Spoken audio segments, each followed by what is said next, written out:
Hello，大家好，我係大雄啊。今日呢，我就想更正翻少少嘢嘅。咁之前呢，我就去咗灣仔嘅寶靈頓道啦。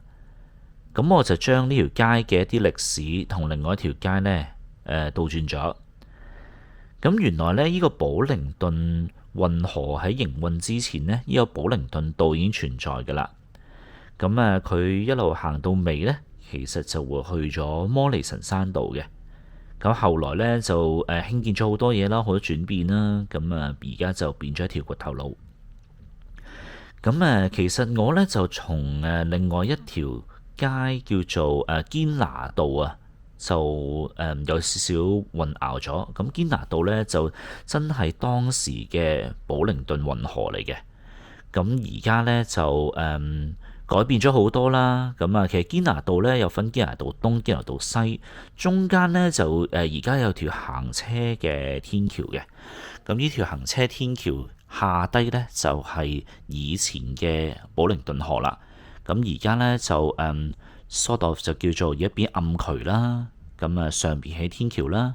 咁其實呢條天橋呢，亦都正正就係我哋大家都熟悉嘅所謂嘅鵝頸橋打小人嗰個位啊。咁其實呢，以前個鵝頸橋呢，就係喺個電車路軌嗰個附近嘅喎。咁鵝頸橋其實就係一條橋仔啦，就攞嚟即係叫做接通呢個運河嘅兩邊嘅。咁亦都係今日嘅堅拿道東同埋堅拿道西啦。咁呢度真係想同大家講聲唔好意思先。咁原來我即係叫做交代歷史嘅時候就有啲錯誤啦。我當然就唔係一個歷史學家啦。好多時候我就係去參觀一個地方，咁其實都冇乜點理當區嘅歷史嘅。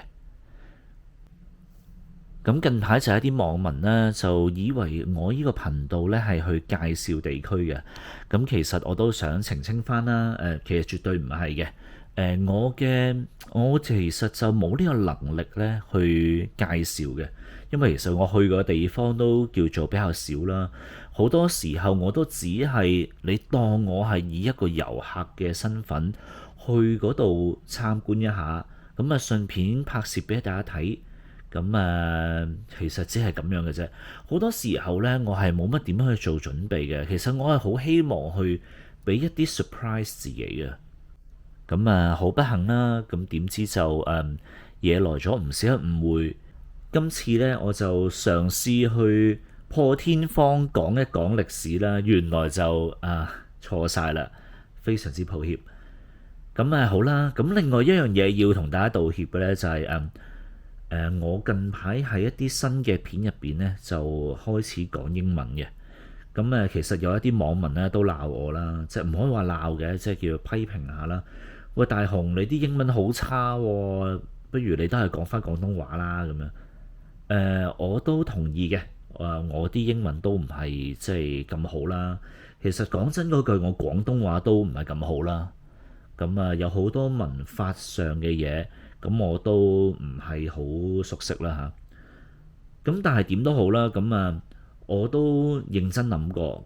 我就真係想繼續用呢個廣東話同英文一齊去講嘅。其實呢，喺好早段嘅時候，我頻道嘅所有影片呢，都係冇講嘢嘅，好想去拍攝一個真實嘅香港街道俾大家認識啦。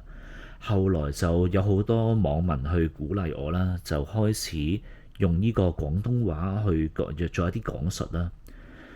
後來亦都有一啲英文嘅一啲觀眾呢，就留言咗不如你加字幕啦，不如你講啲英文啦，讓我可以知道多少少呢一區嘅嘢啊。我就再作出啲新嘗試。點知就暫時個 comments 都叫做好壞參半咁樣啦嚇。點都好。我都想繼續嘅。其實就老實講，我以前呢曾經喺紐西蘭生活過12年嘅。但係我都叫做差唔多可以話18年都冇乜機會去講英文啦，因為我翻咗去香港。因為我都即將要返紐西蘭啦。咁如果我唔去趁呢個機會去 pick up 翻英文嘅話呢，其實我到當地去生活呢都會比較困難嘅。咁點都好啦，咁我相信我拍攝香港嘅影片呢，就仲有大約我估3個月、4個月時間。咁去到我離開咗香港之後，我當然就唔會再有機會去拍攝香港㗎喇。我就真係好希望我可以喺離開香港之前去晒全香港所有嘅街道嘅。不過老實講係冇可能嘅事嚟嘅。咁啊，我都係開始拍攝香港之後，我先知道啊，原來香港呢係冇想象之中咁細啊，有好多好有趣嘅地方。咁就點都好啦。我能夠做嘅，我會盡量做。咁希望大家唔好介意我呢個頻道咁叫做膚淺啦。冇辦法可以俾到好多嘅歷史或者好多嘅知識，大家純粹喺度分享經驗嘅啫。好啦，咁呢段片就嚟到呢度先。咁就多謝大家收睇啦。咁記住如果可以嘅話就點讚，留言 subscribe 我個頻道。如果一啲有能力嘅朋友呢，就真係歡迎你去加入我嘅頻道會員啦。咁你就可以見到我最新嘅影片啦。其實我都有少量嘅影片呢，我諗大約100條到啦。就係我以前去日本嗰度攞部 iPhone 拍攝嘅啫，一啲好短嘅短片，風景嚟嘅。如果你唔介意嘅話，其實加入咗會員之後都可以去嗰度望一望嘅。好啦，呢段片嚟到呢度先，咁多謝大家啦。好，我哋下段片再見啦，拜拜。